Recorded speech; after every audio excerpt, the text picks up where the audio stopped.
Hey, good morning, scholars and staff. It is now 7:30. Welcome to the Eagles Nest today. I hope that you are doing well this morning. So good to see all of you. It is midweek. It is Wednesday in the Eagles Nest. And so I'm excited for us to have a great day today and then also finish out our week because we are going to have a great Wednesday, Thursday, and Friday here in the Eagles Nest. So, hey, this morning we are just going to review a couple of things that we have been talking about over the past 2 weeks on the morning announcements. And then I want to ask you a couple of questions. And so we can get interactive in the chat box before we close out and get started for our morning. But as always, we want to make sure that we are following the Fairview 5. There's a reason that we talk about this the very first thing every single morning, because this sets the standard for our day. It's not just 5 expectations, right? It are the 5 things that make us elite scholars and staff in the Eagles Nest. So I want to make sure that you are actively listening to the speaker. I saw a lot of that yesterday in the Eagles Nest. Hey, I was just hanging out in first grade doing some math problems. They were totally locked in at 7:20 this morning. So shout out to first grade, right? Just always in it to win it, actively listening to the speaker. Keeping your hands and feet to yourself, that's a good thing to do, right? You want to make sure that you are keeping in your area, right? Keeping those hands and feet to yourself. Number 3, cleaning up your area. Hey, shout out to some of our 5th graders the other day. Some of our 5th grade scholars were outside cleaning up the school community, picking up trash, making sure that the playground looked nice and neat. Hey, that is what I'm talking about. That's what 5th grade scholars do, right? Leading in any way that they can. So shout out to some of those 5th grade scholars that were doing that. So you want to make sure you're cleaning up your area as well. So not only your own area and keeping it nice and tidy, but also the school as well. If you see something on the ground, piece of trash while you're in line, just pick it up, throw it away, right? That is awesome. And remember, when you do that and nobody else is looking, that's integrity, right? Doing the right thing when you don't think anybody is noticing.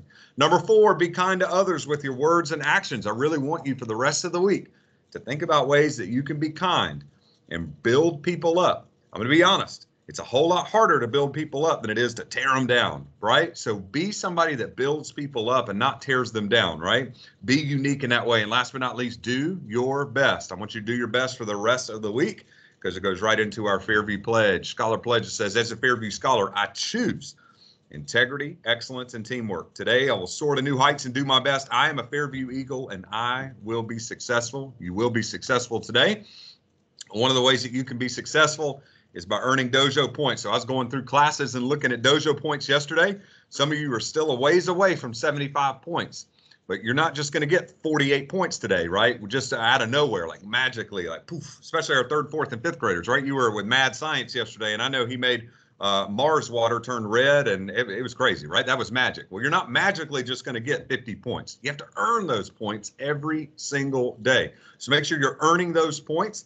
Anybody on the staff can give those points, even me. So when you're walking in the hallway, that's why I'm making sure that you're doing the right thing. And I'm going on and clicking your name and giving you some points for doing the right thing. Scholar Dollar Store is happening in less than 10 days. So make sure, actually 8 days from now. So make sure that you are earning as many points as you can. Scholars of the Week are coming on Friday. I just had somebody ask me, hey, Mr. Hagee, are you going to choose me as a Scholar of the Week? Once again, I had to say, I don't choose Scholars of the Week. I just am lucky enough to get to announce the Scholars of the Week. So make sure that you are earning that award inside your classroom, right? And when you're walking in the hallways and transitioning, because your awesome teachers and staff choose the Scholars of the Week, I just get to do the fun job, of course, and announce those. Also, same thing with this. The next level champions, you got to earn those, right? Miss Alford, Miss Kelly, Miss O'Brien's class. From what I see, they are trying to keep it. But I saw a kindergarten class in the hallway the other day, and man, oh man, are they coming back after that hallway championship belt. I also saw a class upstairs in 4th grade walking the hallways the other day doing some really good stuff. 5th grade lined up great the other day in transitions to, I think they were going to art class. That class, hey, I'm telling you, that hallway championship belt is up for grabs. So got a lot of great people, a lot of great scholars doing great things. So keep it up. Just to review so that we can get interactive in our last 4 or 5 minutes today, we're closing out our unit on National Hispanic Heritage Month, which was from September 15th all the way to October 15th. And so we did it by talking about Sylvia Mendez. So listen up so you can remember the summary of Sylvia Mendez, right? You can see here that Sylvia Mendez, this was her in her 1st grade classroom at Hoover Elementary. And if you remember, her dad and mom really worked to get the school system desegregated. They didn't want to go to Hoover Elementary. They thought that they should be able and allowed to go to Westminster School. Here was the newspaper article that I showed you on Monday. And then here is today, right? Present day, starting in 2018, they named a school in Berkeley, California, after Sylvia Mendez and all of her fights that she did for freedoms. And then there, of course, is Sylvia Mendez again in 2011. And then yesterday, I talked to you about a guy by the name of Governor Earl Warren.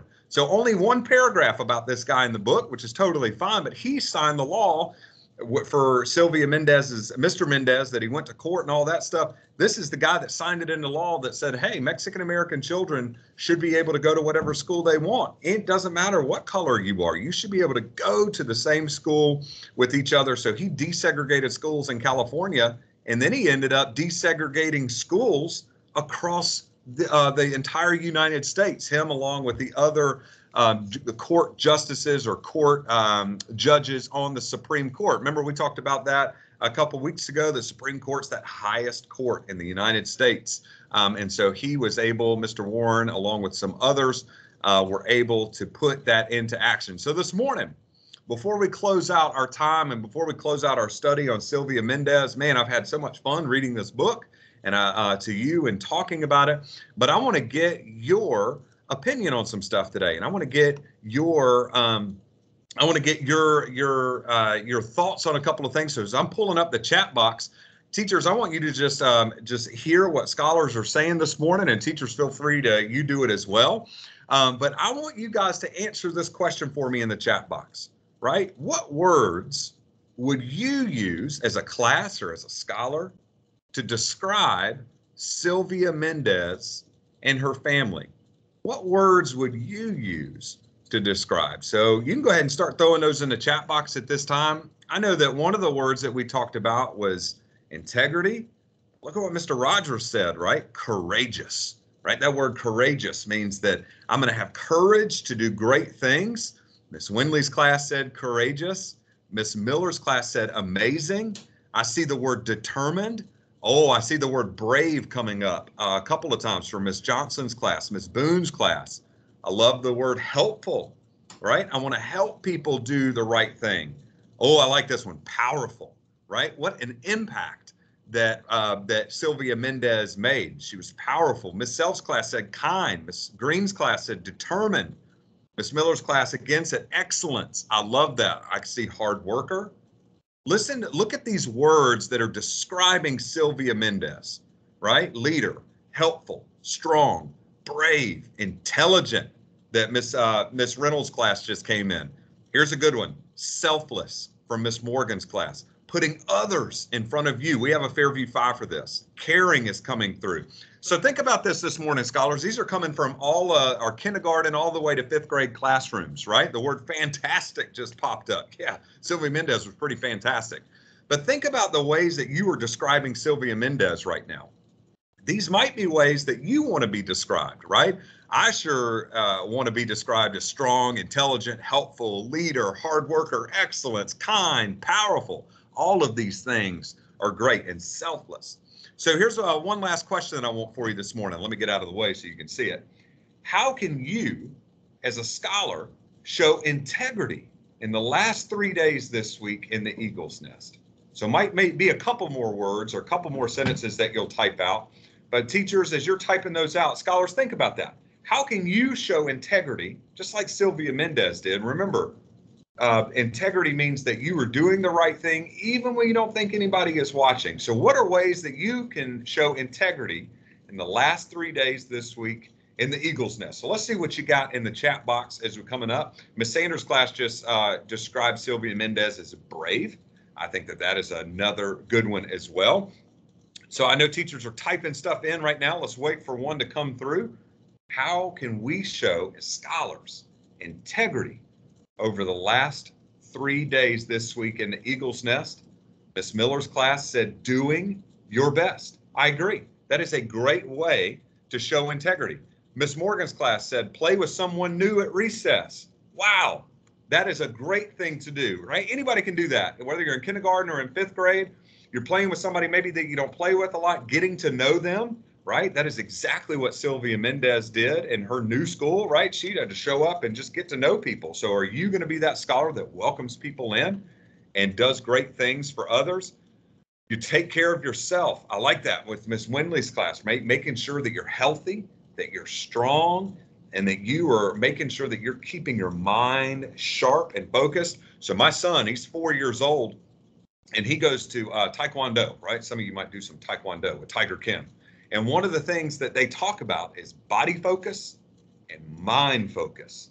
And I love that, right? Taking care of yourself is all about that mind focus and taking care of you and making sure you are healthy each day. You know, one way you can do that, scholars, drink a lot of water. That's a good thing you can do, right? Stay hydrated. I love what Miss Boone said. Her class said, be kind to others, even when teachers aren't watching. Now, teachers have a unique skill. They have eyes everywhere. So they're always going to be seeing you. However, they'll pretend like they're not. But that's how you can show integrity, right? Being kind even when you don't think that others are seeing you. And I like to close this one out. What Miss Reynolds said, staying quiet in the hallways so we can respect others' learning time, right? So when you're transitioning in the hallways, whether you're in first grade, kindergarten, fifth grade, right? You might be going to recess, or you might be going to STEM specials or music or PE, and you're really excited about that. I would be too. But you're making sure that you're on voice level 0, respecting others that are still in class. I love that. That's a great way to show integrity, because guess what? It takes the entire class to work as a team for that integrity piece. Thank you, scholars and staff, for joining in this morning on the chat box with that. We'll have a couple more of those tomorrow. I like getting you guys involved. Just a couple other things that came through: being kind, helping others in class, being kind to others, listening, right? Actively listening. Notice how a lot of these scholars are the Fairview 5. Things that we want you to practice each day and every day. Wearing your mask, right, with integrity, that's a good thing, right? Putting it over your mouth and nose. If we have to keep reminding you to put it over your nose, there's no integrity in that. So just keeping it over your mouth and nose at all times, that's showing integrity. That is great, great stuff this morning. So thank you so much for joining in. Hey, it's 7:42. I'm looking forward to seeing you in action, scholars, and I'm going to challenge you. Wednesday, Thursday, and Friday, 3 days left in the Eagles Nest. I want to see the most integrity that you've ever shown in the Eagles Nest. Why not? Because you guys are elite scholars in the Eagles Nest doing great things. Continue to be leaders and make sure that you remember to be great, because you are great. I hope you have a fantastic Wednesday, and I will see you very soon.